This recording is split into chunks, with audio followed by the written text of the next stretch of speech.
All right, when I was sort of thinking about the categories to create, sort of a cheat sheet or top 5 videos for, is one of the first ones that came to mind were landlords, right? That's what I did for 15 years. That's what you do when you're a buy and hold person. You're by default a landlord, right? Nobody keeps these properties vacant. It's just silly.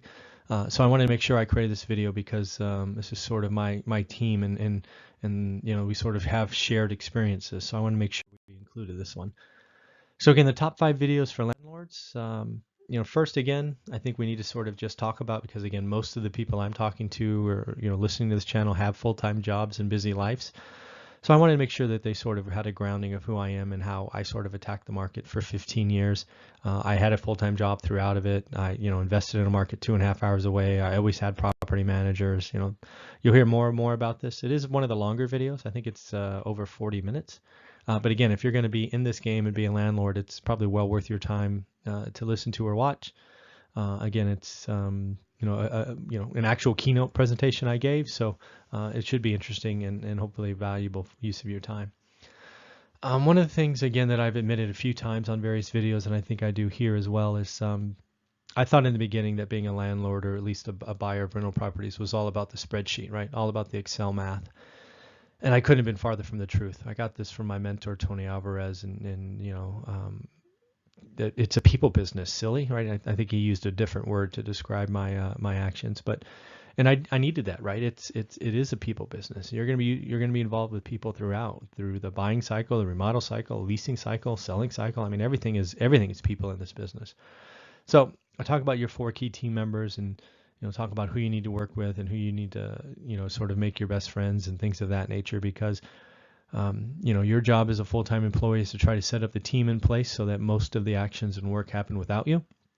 But again, these are, and there's lots of other people you can talk to, but I highlight the top 4 here. I think it's important to be clear with everyone. Real estate gets, depending on where the market is, it could be the best thing since sliced bread, or whatever you want to call it, or it's the worst thing, right? It's sort of a very emotional business. But I think real estate is great, although I think I would be remiss if I didn't remind you that, yeah, you know what, bad stuff happens, right? All these horror stories we all hear about, they happen. So I just want to throw them out there, talk about them, be clear. So there's no surprises. I don't want to talk about rainbows and unicorns when there's rains and showers and tornadoes and things of that nature out there. So just did one video on the bad stuff that can happen, sort of talk about some real life stories that happened to us over 15 years. But again, always being clear with you, so wanted to make sure that was here. Then I think there are some keys to long-term success, right? Real estate investing is not like stocks. It's not something you should be in and out of in days, months, or even a couple of years, right? They should be buy and hold or buy and wait or whatever you want to call it. I think there's some keys to success that we've learned the hard way, or learned through experience. And as always, I want to make sure I share those with you. And then the last one, sort of talk about, hey, again, speaking to the full-time employees out there, which I was, what are some landlord one-on-ones, right? What are some things that you need to think about? What are some things you need to put in place? Because again, you can't do everything. You frankly shouldn't do everything, right? Your job is to try to set up conservative financing and make sure that you're in a place where your rental property is almost runs without you thinking about it, right? That's the best thing. Yes, bad things will happen. You'll get a couple phone calls a year from your property manager and the like.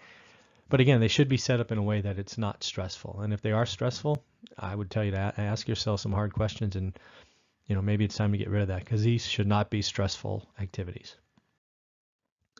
In the end, I just want to wrap this up. Again, top 5 videos for landlords. It's sort of the team that it's sort of what I was and did for 15 years. I want to make sure I shared with them what I thought the top 5 videos are.